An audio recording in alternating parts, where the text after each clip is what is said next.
3 different colors on this face. There's a brown, there's a purple, and there's a yellow. Your brown is your waste. Remember all that dirt out in front of the combination? That's your waste right there. They dig it out, put it in front of their mine. Over here we have purple and we have yellow.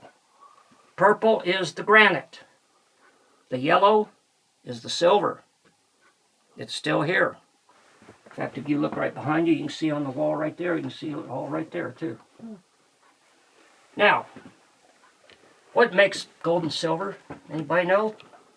One word. A volcano. Thousands and thousands of years ago, we had a volcano down here on 6 Mile Canyon. It's dormant now. It went kaboom. With all the high temperatures and the high pressures of a volcano, that's what creates gold and silver. Now, with that being said, this made this a geothermal area underground. So, another thing we have up here is we have constant spring water running through this mountain 24 hours a day. It did in the 1800s. It does today. It will till the end of time. If you go down at 6 Mile at Mill Street, you can see it coming out of the ground. It goes down to 6 Mile. Now, with that being said, a miner would be drilling into the face with his steel. He was this close to that face. He would hit a fissure. Water would come out of that face at a minimum of 120 degrees. That would be hot enough to take the skin off your body. It will cook you, and you are dead. Life is over. Now, other issues they had to deal with was with your ambient temperature. Anybody that doesn't know, your ambient temperature is the air, the temperature of the air around you. Right now, our ambient temperature is 60 degrees underground. So, every 100 feet you drop down underground, because of the geothermal activity, your temperature raises 5 degrees.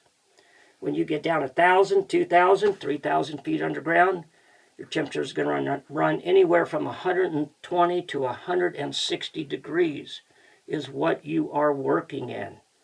And you guys are working in what? Almost 2,000, 2,500 feet. No, what temperature? I mean, when you get... Our hottest level right now is about between 95 and 100, but it's 100% humidity. Yeah, yeah. But you don't have the geothermal activity. You just, okay. So that's why... We do have a level that actually rains, though. Yeah? You just go, as soon as you pull in there, every single window is completely fogged over, and you can watch it just sprinkle. I mean, it's like mist. Yeah. But it falls from the ceiling. Yeah. You've seen the ground wet in here when you walked in. We still get water running through here all year round. Yep. It never stops. No.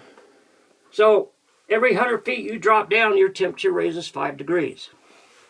Now, the way they combated the temperatures was with blocks of ice. They would have the cage at the top of the vertical shaft. We had an ice house in town. They would bring the ice out to the mines that went deep underground. They would put the ice in the vertical cage, drop it down. You'd have the miners underneath. They would take it out, put it in an adjacent room. The miners would work for 15 minutes at a time. They would stop, go to the cooling room for 15 minutes at a time. Try to get their core temperature back down to 100, 110. Then they would come back out and start work for another 15 minutes. And that 15 minutes they worked, they had to take their steel in with them, because even if you had gloves on, in those extreme temperatures, you couldn't hang on to your steel.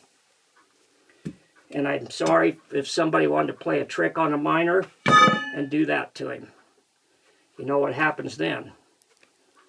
What happens then, that'll go as high, it will get so hot you can't pick it up. You take a piece of steel, and you set it like that, I don't care how hot it is, you'll be able to go over there and grab it and use it. Because it's only one contact point. Yeah. So, the miners were given 3 gallons of water a day to stay hydrated. If you did not drink your water, you had problems. You'd get so severely dehydrated, you could pass out. Or you'd get stomach cramps so bad, you would be bent over. You couldn't stand up. It would hurt so bad. They would send you home, tell you next time, drink your water, and you didn't get paid for that day because you didn't work a full shift. Now, the average lifespan of a miner was 30 to 40 years old at the most, if you were lucky enough to live that long. A lot of your kids would come in here, never mined before in their life. If you made it through your first year of mining, you had an idea of what was going on. But your first year was the most dangerous for you. So your average lifespan was 30 to 40 years old.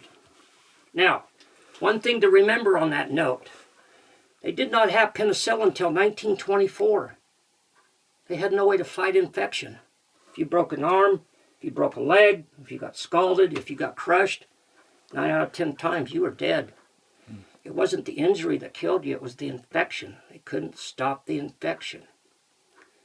Now, population of Virginia City back then was 25,000 people. Today's population is 800 to 900 people. It was a very modern town for its time. You had drinking, you had gambling, you had prostitution,